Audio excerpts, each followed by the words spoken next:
We were walking down to the pier. So she runs back up to her car real quick. And as she's running up there, I pull the ring out and I show her friend. And I was like, hey, I need you to take some photos for me if you can while we're on the beach. I'm going to propose to her on the beach. And she was super excited, all for it. So we get down there, we walk down the pier, come back, we walk down and around to the beach. We're walking down the beach and it's just packed with people. It started to get a little overcast.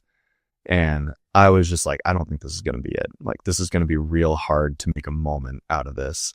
And, God was looking out for me that day. And we, at one point, it just seemed like everything opened up. There was just like nobody for 200 yards on the beach in Santa Monica, which is crazy. Mm-hmm. And then the sun starts to peek out through the clouds and it starts doing that kind of like, sunlight tunneling effect.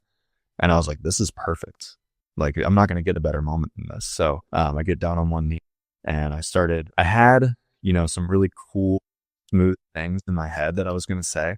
And the moment, some people might be better than me. The moment I got down on the knee, all of that is wiped from my brain. And I'm just sitting there kneeling there speechless. And I was like, short and simple, Eileen, will you marry me? Oh, that's funny. That's crazy. Yeah. Everything does kind of go out the window. It's when I proposed to my wife, so I took her out to dinner and, we were going to go to this park and I set out a slow blanket and she would sit down like by the lake and stuff.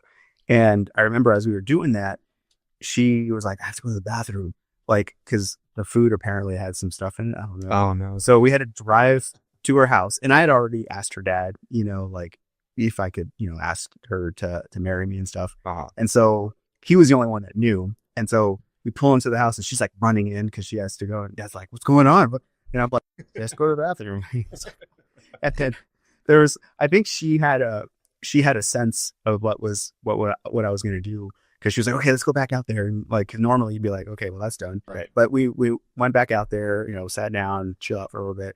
And you're just like, okay, how are we going to do this? And I remember we're sitting down. I'm like, well, dang it. Like, how am I going to get on a knee? But she needs to be standing up. And I'm like, this is weird. So I stand up and she's sitting down and she's like, what's going on? I'm like, well, get up. She's like, okay. And then I get down on the knee and I'm like, same thing, Carrie, will you marry me and stuff. And, and does yes, of course, and stuff. But it's just funny because that's a running joke. Like even like 20 years, 18 years later, we're like, well, get up. Like so weird, like It's such a guy thing to do. Like when you're trying to do something nice, but you have to you almost ruin the moment by trying to do something nice. Yeah. But let's also keep in mind, like, I'm like, I have a little ADHD, a little bit on the spectrum, like all this stuff kind of fits. It's like, oh yeah. Yeah. And you're stressed out. You're trying to. Yeah. Yeah. Especially when things didn't even go as planned in the first place. Right. You're like trying to piece it all together. Yeah. Yeah. It was